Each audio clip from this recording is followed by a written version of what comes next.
आज मैं आपके लिए लेकर आई हूँ 1981 में रिलीज़ हुई ये movie the postman rings twice.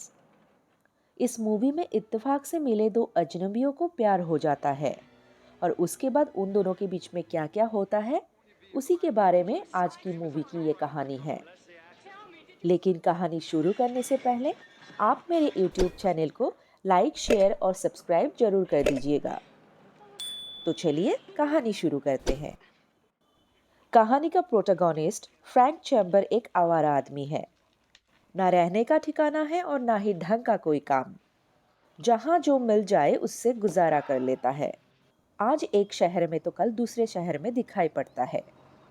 Frank का एक ही शौक था, जुआ खेलकर पैसे कमाना। ऐसे ही घूमते घूमते फ्रैंक एक दिन पहुंच जाता है एक हिली एरिया में, जो कि कैलिफोर्निया के एक गांव में था। भूख के मारे खाना खाने के लिए फ्रैंक एक होटल में जाता है, लेकिन उसके पास पैसा ना होने के कारण फ्रैंक खाने के बदले में काम मांग लेता है। होटल का मालिक था नीक। नीक उसे काम पर रख लेता है। नीक ग्रीस से आता है और अपने मेहनत के बलबूते पर यह होटल बनाता है। यह होटल दूर दूर तक काफी फेमस है। फ्रैंक काम करना शुरू कर देता है। नीक की बीवी का नाम है कौरा। कौरा एक बेहद ही खूबसूरत औरत है। काम करते करते फ्रैंक की नज़र कौरा पे पड़ती है। कौरा की खूबसूरती देखकर फ्रैंक घायल हो जाता है और फ्रैंक उसे देखता ही रहता है। पहले तो कौरा फ्रैंक पर ध्यान नहीं देती, मगर धीरे धीरे कौरा भी फ्रैंक को देखने लगती है। नीक का काफी उम्र हो चुका है। नीक कौरा की आग को बुझा नहीं पाता है। कौरा भी जिस्मानी प्यार की भूखी है। एक दिन नीक किसी काम से बाहर जाता है और मौका देखकर फ्रैंक बातों बातों में कौरा से जबरदस्ती प्यार करने लगता है। पहले तो कौरा इनकार करती है, लेकिन फ्रैंक के आगे उसकी नहीं चलती और कौरा फ्रैंक से लिपट जाती है। दोनों के बीच जिस्मानी रिश्ता कायम होता है। कौरा नीक से परेशान थी। वो नीक के साथ नहीं रहना चाहती थी, लेकिन वो उस होटल को भी नहीं छोड़ना चाहती थी। कौरा उस होटल का अकेली मालकिन बनना चाहती है। अब नीक के पीठ पीछे कौरा और फ्रैंक का प्यार दिन ब दिन बढ़ता जा रहा था। जब भी मौका मिलता फ्रैंक और कौरा हम बिस्तर होने लगे। एक दिन फ्रैंक हमेशा के लिए चिकागो जाना तय करता है। कौरा भी फ्रैंक के साथ चिकागो जाना चाहती है। पहले तो फ्रैंक उसे ना जाने के लिए समझाता है, पर कौरा नहीं मानती। अगले दिन कौरा फ्रैंक के साथ चिकागो के लिए निकल जाती है। दोनों चिकागो पहुंचते हैं। चिकागो में जुआ खेलने के लिए फ्रैंक कौरा से पैसा मांगता है। कौरा कहती है कि उसने होटल में मेहनत करके कुछ पैसा जमा किया है। वो उन पैसों को जुए में उड़ाने के लिए नहीं दे सकती। फ्रैंक कहता है कि आज उसका लकी डे है, इसलिए वो आज किसी भी हालत में जुआ खेलेगा। फ्रैंक अपने हाथ को जुए में लगा देता है। फिर जैसे मानो कमाल ही हो जाता है। सचमुच फ्रैंक बहुत पैसा जीत जाता है। जीतने के बाद फ्रैंक कौरा के पास जाता है, लेकिन वहां पर कौरा नहीं थी।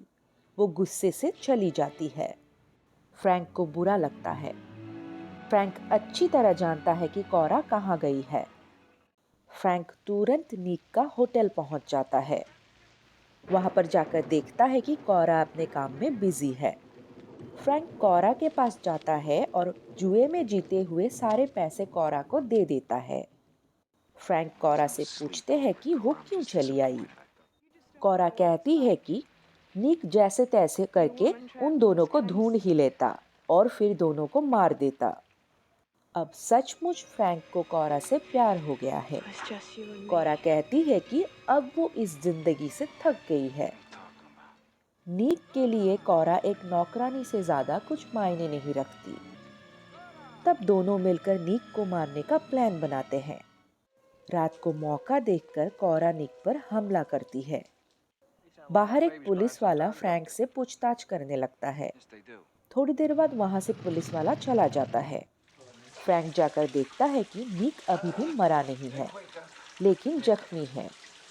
दोनों मिलकर नीक को हॉस्पिटल ले जाते हैं। कोरा कहती है कि अगर उनसे पुलिस पूछे तो वो ये बोलेंगे कि निक के ऊपर बिजली गिरी थी।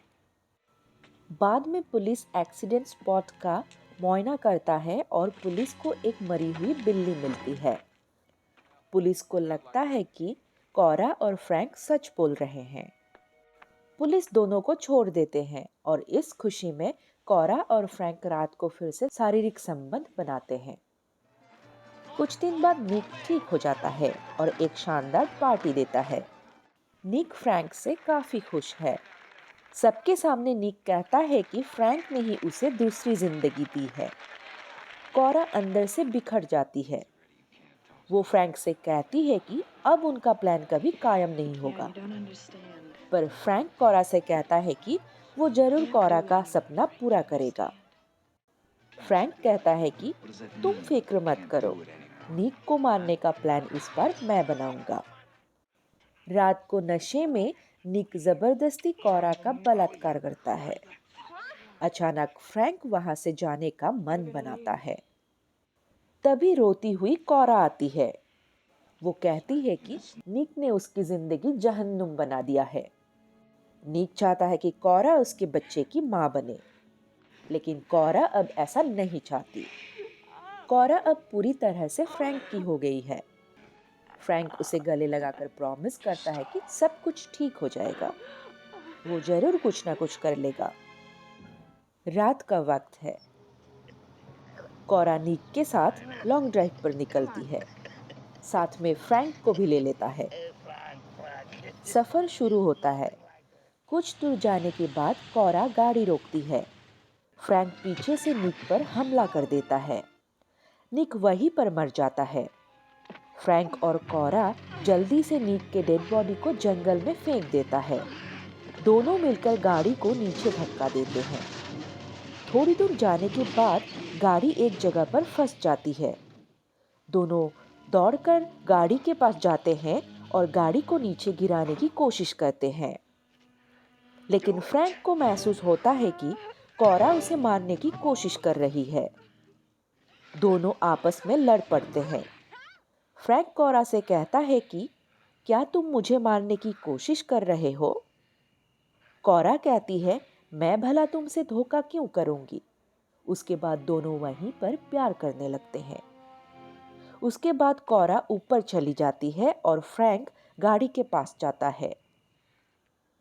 गाड़ी के साथ फ्रैंक भी नीचे गिर पड़ता है। ये देखकर कोरा दौड़कर फ्रैंक के पास जाती है। फ्रैंक को काफी चोट लगती है। वो हॉस्पिटल में एडमिट होता है। अब यह पुलिस केस बन जाता है। पुलिस फ्रैंक से मिलकर बोलता है कि वो जानता है निक को मारने में फ्रैंक का कोई हाथ नहीं है, लेकिन कोरा का हाथ हो सकता है। निक का $10,000 का इंश्योरेंस पॉलिसी दिखाकर पुलिस बोलती है कि कोरा फ्रैंक को बेवकूफ बना रही है।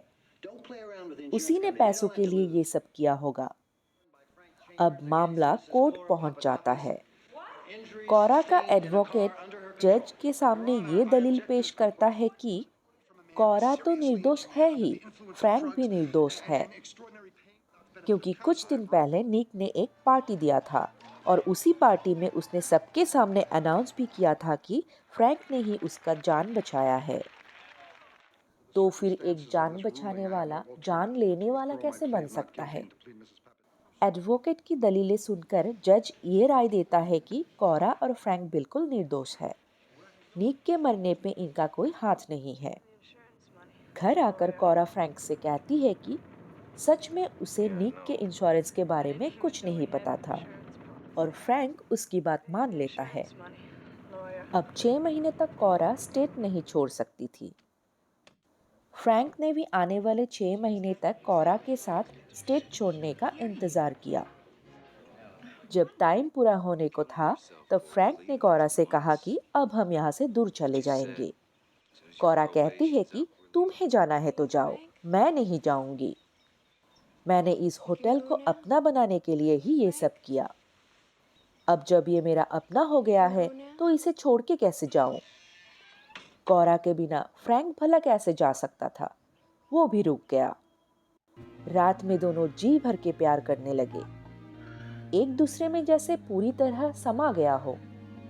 अब अच्छी तरह से दोनों की जिंदगी कटने लगी है। कौरा ने होटल के सारे कामकाज अपने हिसाब से अच्छी तरह से सेटअप कर लिया है।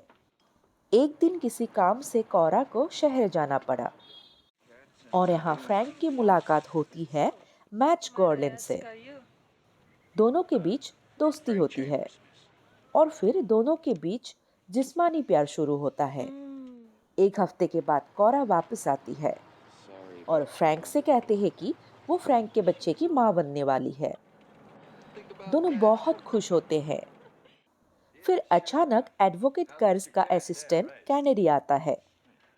वो फ्रैंक से कहता है कि उसके पास सबूत है कि फ्रैंक और कौरा ने ही मिलकर निक को मारा था।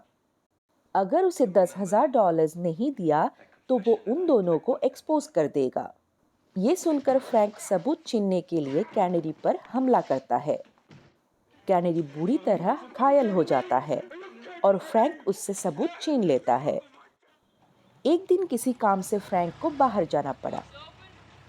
उसके जाने के बाद गॉर्लिन आकर कौरा से मिलती है और फ्रैंक के साथ चल रहा उसके अफेयर के बारे में सब कुछ बता देती है।